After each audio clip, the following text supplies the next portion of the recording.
were shot this weekend, and reaction was, so what else is new? Or that since January, 37 children have been shot dead, and reaction was, oh, it all depends where you live. Well, in Detroit, they don't imagine those horrors, they live them. Many Americans find the problems of the inner city to be too overwhelming, too much to comprehend, too many powerful forces. Well, tonight we can report about a ray of hope in all of this. It's because of a remarkable group of mothers in Detroit and a movement they have started. Stone Phillips has the story. Let's all stand and start our meeting with prayer. Teenage murders in the Motor City are bringing parents together. Bless the hearts that bleed, that are saddened by the loss of children. We ask that you give us the strength to go on. Joining the parents at this morning's funeral is Clementine Barfield. She didn't know Heath Fenoy, the 17-year-old boy they were burying, one of 12 kids shot in a single weekend here.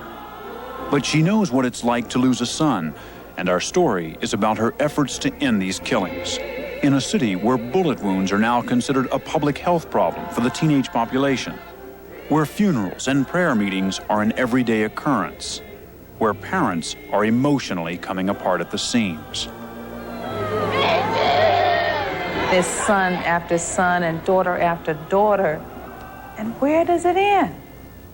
You know, I'd been to so many funerals and so many wakes of young children, and it just doesn't seem to be any end to it. My cry is, Lord, please just let it stop. Make it stop. Over the past 3 years, nearly 150 children under 17 have been shot to death in Detroit. 1,000 more wounded. The victims and victimizers, all kids. Ambulance sirens announce the casualties. Parents never know what the next phone call will bring. They told me that Roger would survive, that he was shot in the back of the neck, and that Derek was shot in the head. Clementine Barfield's son Derek died. He and his brother had both been shot at point-blank range while sitting in a car trying to resolve an argument. My daughter was saying, Mama, what are you going to do? We have to do something. We can't just let somebody kill Derek and nothing happens. That plea from her daughter became the inspiration. Clementine Barfield stopped mourning and started marching. She recruited other mothers who'd lost children, and she forged a volunteer movement to unite grieving parents and press for change through a program of self-help and direct action. She called it So Sad for Save Our Sons and Daughters. We want the drugs and the crime and the guns out of the city so that our children will have a safe environment to live in. One of the first recruits was this woman, Vera Rucker. Her daughter, Melody, had been a cheerleader and an honor student in Detroit. She'd gone to a party that another group of kids tried to crash, and when they couldn't get in, had come back shooting. After Melody got killed, it was like part of my heart had been torn away. And I would read about other people, kids being killed. I would sympathize and I would cry and I would say, that's a shame, something should be done about it. But I've learned that I was a part of that too. Yvonne and James Lawrence, sitting at the end of the table, were shocked into action last June. This is their first So Sad meeting, where parents are encouraged to share their sorrow and their anger. And incredibly enough, they felt hesitant about speaking up because while the other parents had all lost children, their 12-year-old was only wounded. We might not be having as much stress as everybody else in this group. But it is something to think about, and it is something that's been bothering us day and night. Okay, see, I served in Vietnam, and I didn't expect to come back home and, see a bullet wound on the back of my son. The Lawrence's son, James Damone, was on his way home from school on June 15th when he was shot just 5 blocks from his house, caught in the crossfire between 2 warring gangs. The bullet is still lodged in his right shoulder, the memory still fixed in his parents' mind, as we talk with them on their front porch. He was crying and he was saying, don't touch it, Mama, don't touch it. Don't move me, don't move me. And when you saw the bullet hole? That was really my first time seeing a gunshot wound, to be honest. And I never would have thought the first gunshot wound I ever saw would be on my own son. In the streets you walk up and down, there's always a possibility of getting shot. You know, it's just like you taking your chances now. All the kids, all the teenagers out there are taking a chance just walking back and forth to school. My fear is that it could happen again, and next time it could be worse. And if it's just something that I could do, you know, to make the difference, I'm willing to do that. But what can make a difference against the drug trade which has infested the entire inner city? Against guns, including highly lethal automatic weapons, now available everywhere. And schools where kids are greeted by metal detectors because there have been shootings in the hallways and even in the classrooms. They'll never see me here again because I hate this school. I really do. That don't make no kind of sense. Nobody has to walk around here and be scared they're going to get shot. Can people like the Lawrences joining SOSAD make a difference? They can help us in terms of support. If the parents of all those 300 and some kids that were shot in 1986 and again in 1987 would band with us to combat the violence in the community and work with us toward gun control, we could do it. For Clementine Barfield, the commitment to SOSAD is full-time, despite holding down a regular job. As the group's leader, she's frequently on the telephone making personal contact with parents who've lost kids. But in spite of the fact that you hurt so badly, there's still something that you can say to other mothers and she's constantly in the public eye, preaching gun control in the pulpit and organizing in the streets. We can make a difference in this world. If you don't do it for yourself, do it for the children. Let's teach our children. You don't strike me as the rabble-rousing activist type. But then again, I guess that's the whole point of SOSAD, a movement by ordinary moms who just happen to have shared a tragic experience. That's right. We were parents who loved their children and cared about their children and wished that we could have protected them from what happened to them. Many adults cry out for God when things happen to them, but a child cries out for his mother. And somehow, I knew that somewhere in my child's last moments, he thought of me. And I wasn't there to help him and could not be there to help him. And I'd like to save another mother from that kind of anguish.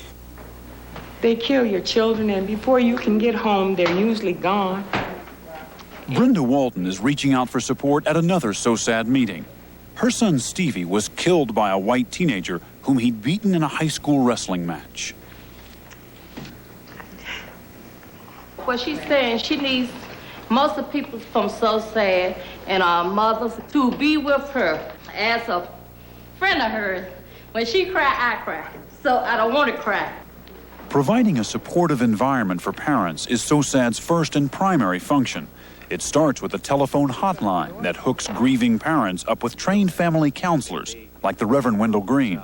Sometimes they go to alcohol, drugs, or either suicide. Some just can't cope with their loss. SOSAD's second major objective is reaching out to kids.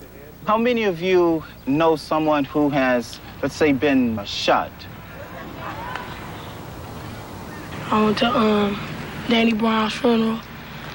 A guy named James Ballinger, a friend of mine, they call him Poncho. So I've been to quite a few funerals. Most kids today don't have any fear about what they're doing. They look at, like you said, he look at the money, he look how, it look good in his eyes, but they don't know the results of it, how bad it is. At workshops like this one, kids are taught strategies to avoid arguments and situations that could escalate into violence. Where you can sit down together and talk about many of the things. The third objective is organizing neighborhood rallies like this one, where young people recruited by SOSAD talk firsthand to their peers about the dangers of the drug culture. Some of you know I got shot in the chest with a .357 Magnum. 21-year-old Jesse Fair used to sell crack around this neighborhood. Now he's working with SOSAD. He says his crack days ended at the dope house just behind us when the unlucky squeeze of a Russian roulette trigger left him with only one lung and scars he shows kids in schools and on the street to promote SOSAD's anti-drug crusade. Can you show me, Jesse, can you show me where the bullet went in? But the bullet went in right here. Okay. And I left this guy. This is where they operated and took your lung out. Yeah. Jesse says what SOSAD's up against is the powerful allure of drugs and drug money, something he knows a lot about. Now, I've heard of a guy dealing crack in Detroit could make $1,000 a day. Yeah, it's possible, yeah. Maybe more than that, a day. It's a lot of clothes. A lot of clothes. A lot of girls hanging around. Women, you know, that's what it is. But materialistic values aren't only being taught in the street. Errol Henderson, a college student also working with SOSAD, says too often they're being taught in the home as well. A lot of the values that mom and dad were teaching, instilling them the importance of education, they instilled in them the importance of education for the wrong reason. Go to school so you'll get a job and you'll have a nice home. Well, these people said, well, I'm rolling, I'm selling cane, and I got a good job. I make more money than you. I don't need school. I agree with that. That's part of our problem. But when we start getting to root causes of the problem, it's much more in depth than just being the family's fault or the family's responsibility. There are a lot of other contributing factors. There is unemployment and underemployment. There was a time in Detroit when young people got out of school thinking that they could go into the factories and get jobs. They can't do that anymore. General Motors has closed most of its plants. Those jobs are gone. The factories are gone. The hope is gone.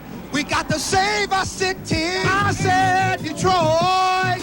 Detroit. Belong to Jesus. Belong to Jesus. Belong to Jesus. So far, SOSAD has deliberately steered clear of pressure politics and confrontation. But neighborhood rallies like this one draw only a limited audience. And the question, as the frustration mounts in neighborhoods like these, is whether SOSAD's consoling message will have the power to bring real change. Real change is what's needed in these streets. And even Mrs. Barfield, a symbol of hope to many, is open about her doubts and frustrations. The burden of seeing all these children just going to waste is getting to be too much. I can't continue to deal with it. We can't continue to deal with it as a society. We cannot continue to sit back and let these children get killed this way. What kind of human beings are we? Everybody should feel a sense of connectedness to this. That sentiment was expressed most powerfully in a poem by Errol Henderson, a cry of pain and a call for help. It's dedicated to Miss Clementine Barfield and Miss Vera Rucker. It's called So Sad. It's about the war zone. It's so sad when they die so young in a city where no one cares. There are too many funerals and too many guns, too many swords and not enough plowshares. I've never held ill feelings to anyone till I found my child was dead. Till I found my child was dead. Till I found my child was dead and I saw her, I swear, right before the shots.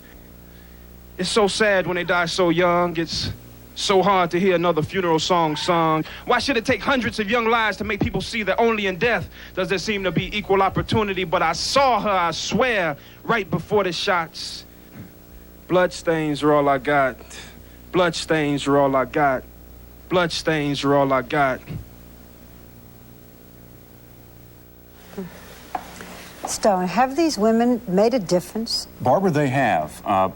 Detroit has had the unhappy distinction of being America's youth homicide capital. In fact, in 1986, the rate of murder amongst young people was twice that of even the closest other city, which happened to be Los Angeles, where there's been so much gang warfare. But in 1988, so far in the first 6 months, the murder rate amongst young people has been cut in half, and the police department is giving a lot of credit to SOSAD. If you had to name one thing that was the most effective, what would it be? I think it's this recruiting of the young people to help them get the message out, to stay away from things like drugs. There's no future in it, and at worst, it can get you killed. Thank you, Stone. We'll be right back. In the pizza delivery game, the Noid can zap ordinary Advocates said it was good, but not good enough. The bill is not perfect, and it is no one's first choice.